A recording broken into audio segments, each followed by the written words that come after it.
বনের রাজ্যে টুনটুনির আবির্ভাব গল্প। সকালবেলা সূর্যের আলো যখন বনের গাছপালার ফাঁক দিয়ে নরমভাবে ঢুকে আসছে, তখন পুরো বনটা যেন সোনালি আভায় ভরে উঠল। শিশির ভেজা পাতায় ঝিলমিল করছে আলো, পাখিরা ডাকছে, বাঁদররা দৌড়ঝাঁপ করছে। এই অরণ্যের মধ্যে ছোট্ট এক বাসা বানিয়েছিল টুনটুনি। টুনটুনি পাখি দেখতে ছোট, ডানার ঝাপটাও ক্ষুদ্র, কিন্তু তার কণ্ঠস্বর ছিল অপূর্ব। যখন সে গান ধরত, তখন বন জঙ্গলের সব প্রাণী থেমে যেত তার সুর শোনার জন্য।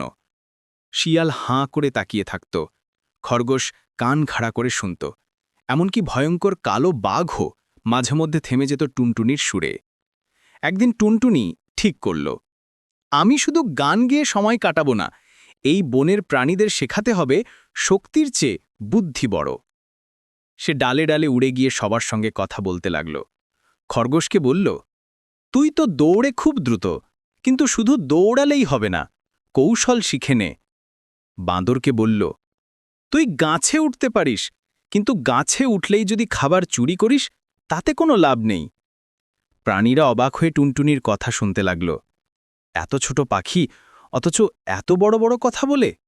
কিছুদিন পর টুনটুনির নাম ছড়িয়ে গেল পুরো বনে। সবাই বলতো, শক্তির রাজা বাঘ হলেও বুদ্ধির রানী হল টুনটুনি। কিন্তু সবাই খুশি ছিল না। শিয়াল মনে মনে ভাবল, এই টুনটুনি যদি এভাবে নাম কামাতে থাকে, তাহলে বনে আমার আর দাপট থাকবে না। একে একদিন না একদিন শিক্ষা দিতে হবে। টুনটুনি কিন্তু এসব বুঝতে পারছিল। সে জানত তার জীবনের পথ এত সহজ হবে না, সামনে অনেক চ্যালেঞ্জ আসবে, আর সেই চ্যালেঞ্জই তাকে আরও বড় করে তুলবে। বনের আকাশে তখন সূর্য ডুবে যাচ্ছে, পাখিরা নিড়ে ফিরছে, বাতাসে ছড়িয়ে পড়ছে সন্ধ্যার নীরবতা।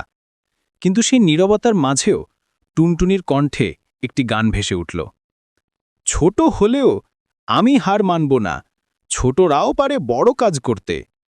সেই গানে নতুন দিনের সূচনা হল। এভাবেই বনের রাজ্যে টুনটুনির আবির্ভাব ঘটল। রাজা বাঘ আর টুনটুনি।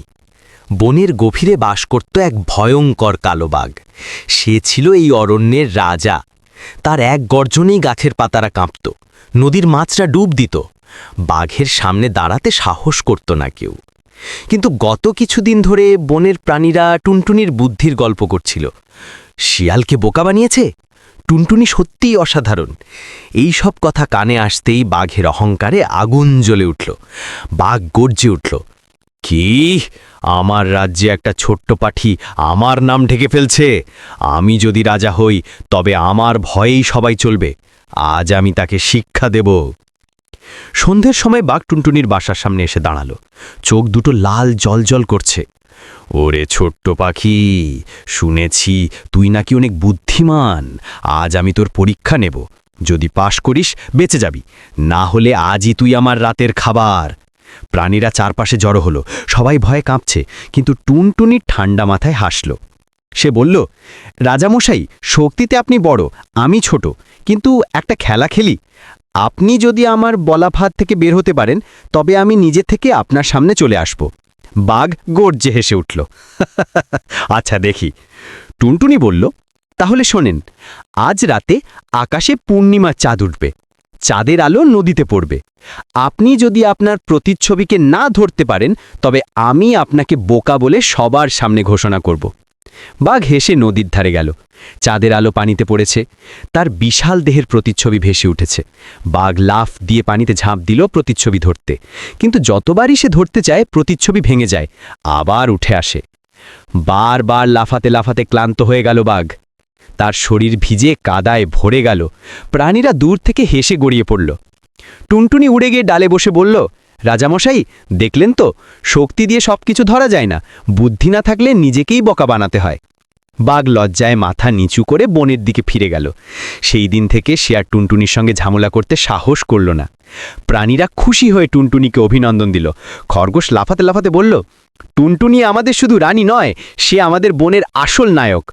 টুনটুনি শুধু হাসল, কিন্তু মনে মনে জানল, এটা কেবল শুরু, সামনে আরও বড় চ্যালেঞ্জ আসছে। রাজা বাঘ আর টুনটুনি। বনের গভীরে বাস করত এক ভয়ঙ্কর কালো বাঘ। সে ছিল এই অরণ্যের রাজা। তার এক গর্জনেই গাছের পাতারা কাঁপত, নদীর মাছরা ডুব দিত। বাঘের সামনে দাঁড়াতে সাহস করত না কেউ। কিন্তু গত কিছুদিন ধরে বনের প্রাণীরা টুনটুনির বুদ্ধির গল্প করছিল। শিয়ালকে বোকা বানিয়েছে, টুনটুনি সত্যিই অসাধারণ। এই সব কথা কানে আসতেই বাঘের অহংকারে আগুন জ্বলে উঠল। বাঘ গর্জে উঠল, কি, আমার রাজ্যে একটা ছোট্ট পাখি আমার নাম ঢেকে ফেলছে? আমি যদি রাজা হই তবে আমার ভয়েই সবাই চলবে। আজ আমি তাকে শিক্ষা দেব। সন্ধ্যের সময় বাঘ টুনটুনির বাসার সামনে এসে দাঁড়ালো।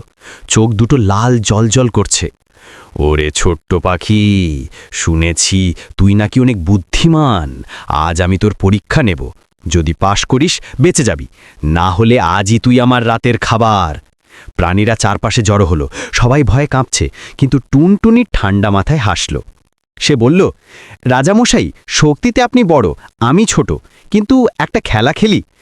আপনি যদি আমার বলা ফাঁদ থেকে বের হতে পারেন তবে আমি নিজে থেকে আপনার সামনে চলে আসব। বাঘ গর্জে হেসে উঠল। আচ্ছা দেখি। টুনটুনি বলল, তাহলে শোনেন, আজ রাতে আকাশে পূর্ণিমার চাঁদ উঠবে। চাঁদের আলো নদীতে পড়বে। আপনি যদি আপনার প্রতিচ্ছবিকে না ধরতে পারেন তবে আমি আপনাকে বোকা বলে সবার সামনে ঘোষণা করব। বাঘ হেসে নদীর ধারে গেল। চাঁদের আলো পানিতে পড়েছে, তার বিশাল দেহের প্রতিচ্ছবি ভেসে উঠেছে। বাঘ লাফ দিয়ে পানিতে ঝাঁপ দিল প্রতিচ্ছবি ধরতে, কিন্তু যতবারই সে ধরতে চায় প্রতিচ্ছবি ভেঙে যায়, আবার উঠে আসে। বারবার লাফাতে লাফাতে ক্লান্ত হয়ে গেল বাঘ। তার শরীর ভিজে কাদায় ভরে গেল। প্রাণীরা দূর থেকে হেসে গড়িয়ে পড়ল। টুনটুনি উড়ে গিয়ে ডালে বসে বলল, রাজামশাই, দেখলেন তো, শক্তি দিয়ে সবকিছু ধরা যায় না, বুদ্ধি না থাকলে নিজেকেই বোকা বানাতে হয়। বাঘ লজ্জায় মাথা নিচু করে বনের দিকে ফিরে গেল। সেই দিন থেকে সে আর টুনটুনির সঙ্গে ঝামেলা করতে সাহস করল না। প্রাণীরা খুশি হয়ে টুনটুনিকে অভিনন্দন দিল। খরগোশ লাফাতে লাফাতে বলল, টুনটুনি আমাদের শুধু রানী নয়, সে আমাদের বনের আসল নায়ক। টুনটুনি শুধু হাসল, কিন্তু মনে মনে জানল, এটা কেবল শুরু, সামনে আরো বড় চ্যালেঞ্জ আসছে। হাতির সাথে দ্বন্দ্ব। বনের ভেতর ছিল এক বিশালাকার হাতি। তার দাঁত লম্বা, দেহ পর্বতের মতো। পদক্ষেপে মাটি কেঁপে উঠত। বনের প্রাণীরা তাকে সম্মান করত, কিন্তু ভয়ে ভয়ে, কারণ হাতি মনে করত, আমি শক্তিশালী, আমার সামনে কেউ টিকতে পারবে না। একদিন হাতি দেখল টুনটুনি বনের প্রাণীদের মাঝে বসে গল্প করছে। সবাই তার প্রশংসা করছে। হাতির বুক গরম হয়ে উঠল। সে গর্জে উঠল, এই টুনটুনি, তুই একটা ছোট্ট পাখি, আবার সবার রানী সাজছিস? বনের রাজা যদি কেউ হয় তবে সেটা আমি, কারণ আমি সবচেয়ে শক্তিশালী। প্রাণীরা ভয়ে চুপ। টুনটুনি শান্ত গলায় বলল, হাতি ভাই, শক্তি বড় কথা, কিন্তু বুদ্ধি ছাড়া শক্তি অন্ধ। চাইলে আমরা একটা পরীক্ষা করতে পারি। হাতি হেসে উঠল, পরীক্ষা?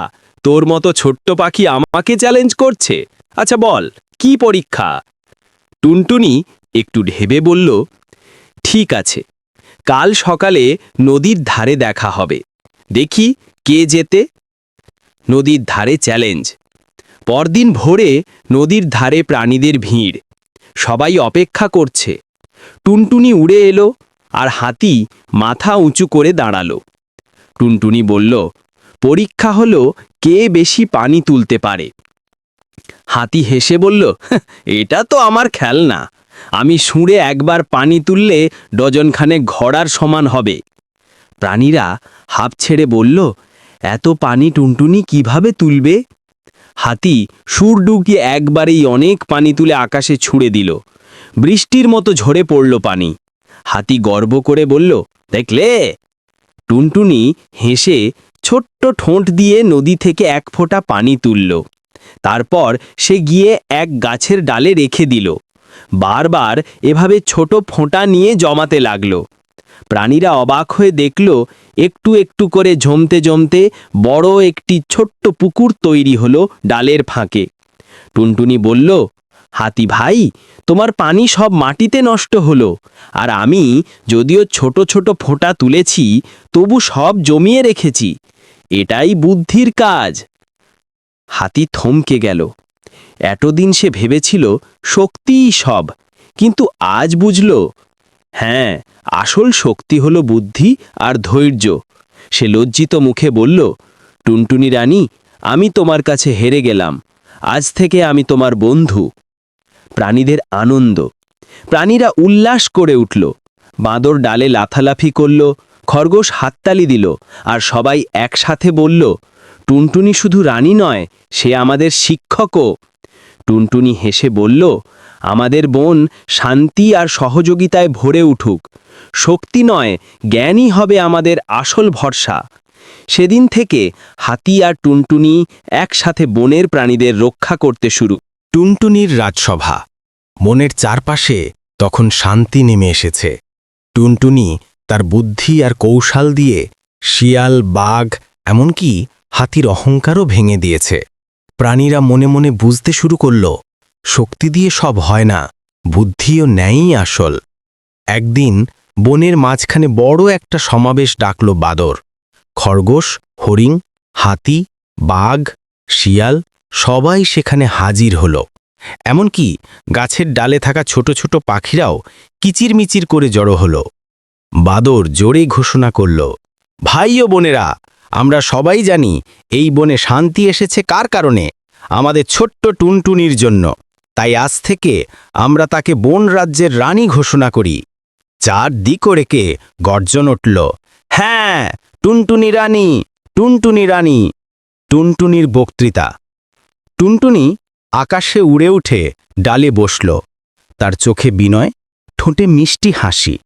সে বলল, বন্ধুরা, আমি ছোট্ট পাখি, আমি একা কিছুই নই, কিন্তু তোমাদের ভালোবাসা, তোমাদের বিশ্বাস আমাকে বড় করেছে। যদি তোমরা আমাকে রানী বানাতে চাও, তবে আমার একটি শর্ত থাকবে। প্রাণীরা কৌতূহল নিয়ে জিজ্ঞেস করল, শর্ত? কি শর্ত? টুনটুনি হাতির সাথে দ্বন্দ্ব। বনের ভিতর ছিল এক বিশালাকার হাতি। তার দাঁত লম্বা, দেহ পর্বতের মতো, পদক্ষেপে মাটি কেঁপে উঠত।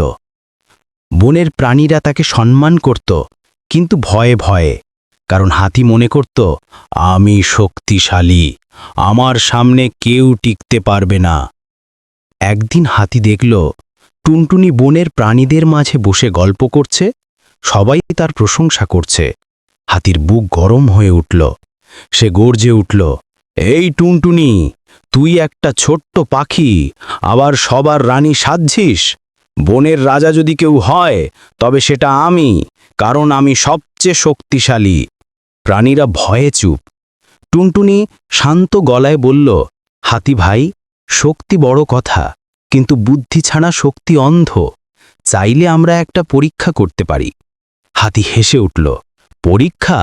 তোর মতো ছোট্ট পাখি আমাকে চ্যালেঞ্জ করছে? আচ্ছা বল, কি পরীক্ষা? টুনটুনি একটু ভেবে বলল, ঠিক আছে, কাল সকালে নদীর ধারে দেখা হবে, দেখি কে জেতে। নদীর ধারে চ্যালেঞ্জ। পরদিন ভোরে নদীর ধারে প্রাণীদের ভিড়, সবাই অপেক্ষা করছে। টুনটুনি উড়ে এলো, আর হাতি মাথা উঁচু করে দাঁড়াল। টুনটুনি বলল, পরীক্ষা হলো কে বেশি পানি তুলতে পারে। হাতি হেসে বলল, এটা তো আমার খেলনা, আমি শুঁড়ে একবারেই পানি তুললে ডজনখানেক ঘোড়ার সমান হবে। প্রাণীরা হাঁপ ছেড়ে বলল, এত পানি টুনটুনি কিভাবে তুলবে? হাতি শুঁড় ডুবিয়ে একবারই অনেক পানি তুলে আকাশে ছুঁড়ে দিল। বৃষ্টির মতো